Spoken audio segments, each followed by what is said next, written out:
Good afternoon, Kip. Since last August, we have been exploring the basic concepts of Christian faith.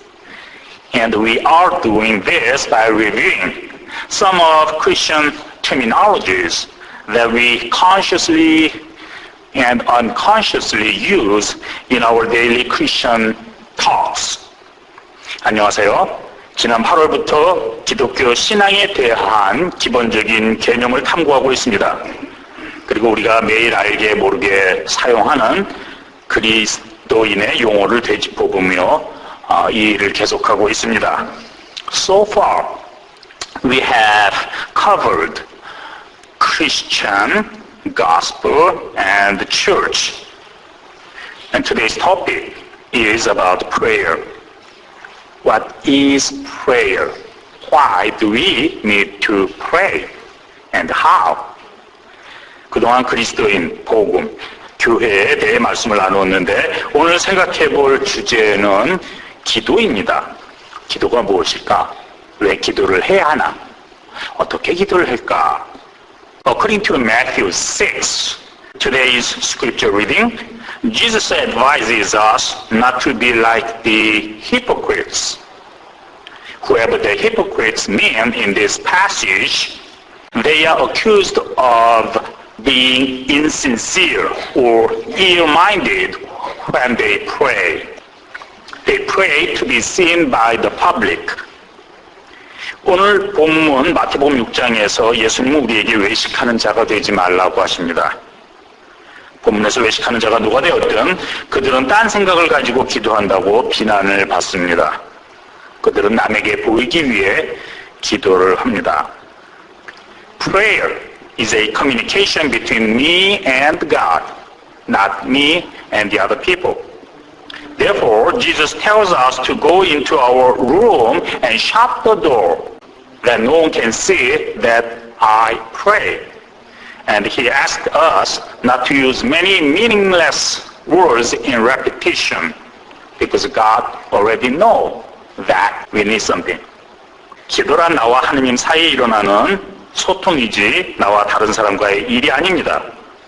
그러므로 예수님은 기도할 때 골방에 들어가 문을 닫고 아무도 모르는 가운데 하느님께만 기도하라고 말씀하십니다. 그리고 기도할 때 중언부언 말을 많이 하지 말라고 명합니다. Jesus' words are all about how to pray. But what is prayer to begin with? And why do we need to pray? 예수님의 말씀은 모두 어떻게 기도해야 하나 그것을 가르치지만은 기도가 무엇인지 왜 해야 하는지는 말하고 있지 않습니다. James Fowler, in his book Stages of Faith, proposed a theory of 6 developments or 6 stages that people go through as their faith develops or matures based on developmental psychology. In a similar vein, I would like to talk about 3 stages of prayer, which is asking, meditating, and living it out. Living out the prayer. 제임스 파울러라는 교육자이며 심리학자라는 사람이 있었는데 그는 자신의 책 신앙의 단계에서 발달 심리학을 기초로 신앙의 6단계를 발표한 바 있습니다. 이와 같은 논점에서 기도의 3가지 단계를 말씀드리려고 합니다. 요구하는 것, 묵상하는 것, 그리고 생활화된 기도에 대해 말씀드립니다.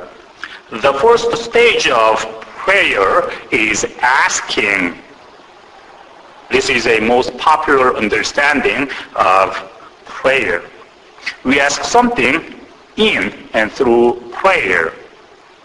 And of course, there's some truth in it. There is no reason to pray unless you have something to ask. 기도의 첫 번째 단계는 요구입니다. 이는 가장 대중적인 형태로 우리는 기도를 통해 뭔가를 구합니다. 아무것도 구할 것이 없다면 기도를 할 이유가 없습니다. The question is what to ask. kids and students are praying for good grades, iPhones, and gifts. Parents also pray for their children to pass entrance examinations. We pray for protection from all kinds of crises. We often pray for personal success and wealth. The list goes on. And we are getting greedy and greedier in our prayer requests. 문제는 무엇을 구하는가입니다. 아이들이나 학생들은 좋은 성적을 받기를 구하고 아이폰이나 다른 선물을 받기를 구합니다. 부모들은 자녀들이 좋은 대학에 들어가길 기도하고 또 각종 위험으로부터 보호해 주길 기도합니다. 우린 더러 부와 성공을 구하기도 합니다. 이렇게 기도의 제목이 늘어남에 따라 욕심 또한 늘어나게 됩니다. Then a question arises. Can I ask anything in my prayer? What is my limitation? What is my credit limit? Prayer limit. Put yourself in God's position and ask, why should God hear my prayer? 그러면 무엇이나 기도하면 될까? 어디까지 기도할 수가 있을까? 나 스스로 하나님 위치에 놓고 생각해 보면 됩니다. 왜 하나님이 내 기도를 들어주셔야 하나? We often ask something that stands outside of natural phenomena, and we call them miracles. We ask for miracles. What happens to us is a result of natural laws and creation order and personal mutual relationships. Miracles by nature stand up against such law of the universe, the creation order. 우리는 종종 자연 현상 밖에서 일어나는 일들을 구합니다. 그리고 그것을 기적이라고 부릅니다. 우리에게 일어나는 모든 현상은 자연 법칙과 창조 질서에 따라 그리고 인간관계에서 일어나는 일인데 기적이란 그런 질서에 상반되는 그런 이해입니다. Then put yourself in God's position. Why should God work for me, for you, for us, even breaking God's own laws of creation? You get what you want from your prayer, but what does God gain in return? 그러면 우리가 하나님 위치에 있다고 보고 왜 하나님이 스스로 만든 창조 질서를 어기면서까지 내 기도, 내 요구를 들어주어야 할까? 우리가 기도를 통해 우리가 원하는 것을 얻어서 좋지만은 하나님은 그렇게 함으로써 얻는 게 무엇일까? Prayer as asking is the first stage, and it is natural outcry for help. There's nothing wrong with that. But this is only a beginning stage of prayer. 구함으로서의 기도는 첫 번째 단계입니다. 도움을 구하는 행위는 지극히 자연스럽고 잘못된 것이라 할 수 없지만 단지 이것은 기도의 시작일 뿐입니다. The second stage of prayer is meditating. Prayer as meditation is different from asking in that we are in a communication mode with God. In communication, we not only talk, but listen to other party speaking. 기도의 두 번째 단계는 묵상입니다. 명상으로서의 기도는 요구하는 것과는 다른데 우리는 명상을 통해 하나님과 소통의 단계로 옮아갑니다. 그래서 소통의 단계에서는 나만 말하는 것이 아니라 상대방의 말을 듣게 됩니다. And if God is something more than us, we need to listen rather than talk. After all, this is why we bring God in our prayer. God is not my personal servant or a handyman who clears my headaches. 만약 하나님이 우리보다 훌륭한 존재라면 우리는 말하기보다는 듣는데 중점을 두어야 할 것입니다. 바로 이런 이유 때문에 기도를 하는 것이지 하나님이 우리 골치 아픈 것을 해결을 하는 그러라고 있는 존재는 아닙니다. Prayer as meditation is like fixing one's attention to God and dialing at God's radio channel.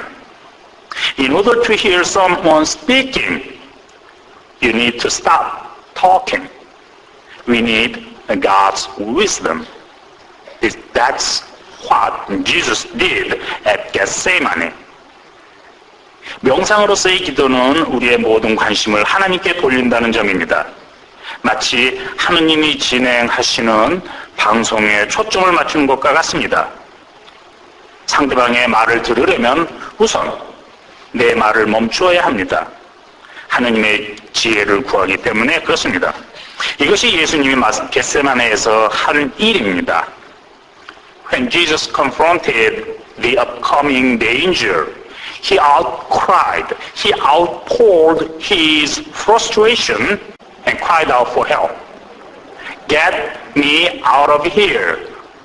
But eventually he submitted himself to God's will and prayed, not what I want, but your will be done. 예수님이 눈앞에 다가온 십자가 처형의 위험 앞에서 이런 절박한 가운데 부르짖으며 기도합니다. 여기서 나를 구해 주시옵소서.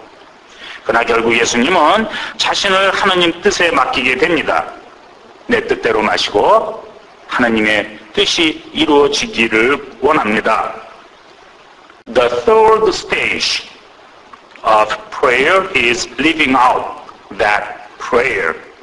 Prayer is not simply an act of utterance or outcry. It is not even an understanding of what's happening out there. Prayer is part of our daily living on earth. What we learned during prayer, we live it out. We act it out. 기도의 세 번째 단계는 기도를 살아내는 것입니다. 기도란 단순히 요구하는 행위로 떼쓰는 행위도 아닙니다. 내게 일어난 일에 대해 일어나는 것만으로 끝나는 것도 아닙니다. 기도란 우리 신앙생활의 일부이자 전부입니다. 우리가 기도를 통해 깨달은 것을 삶으로, 행동으로 옮깁니다. Let me sum this up. We pray because we are in trouble. And my ego wants to escape from it. So we ask, get me out of here. This is the first stage. 정리해보면은 우리는 문제가 닥쳤을 때 고통 중에 기도하게 됩니다. 내 에고는 이것으로부터 피하고 싶게 하나님께 구합니다. 나를 여기서 빼내주세요. 기도의 첫 번째 단계입니다. The second stage tells us to see it differently from God's perspective. What would God do in my situation?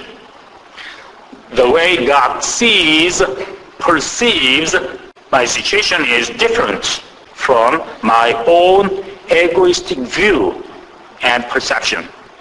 This is what we learn during the act of praying. 두 번째 단계는 내게 일어난 일을 다르게 하느님의 눈으로 보는 일입니다.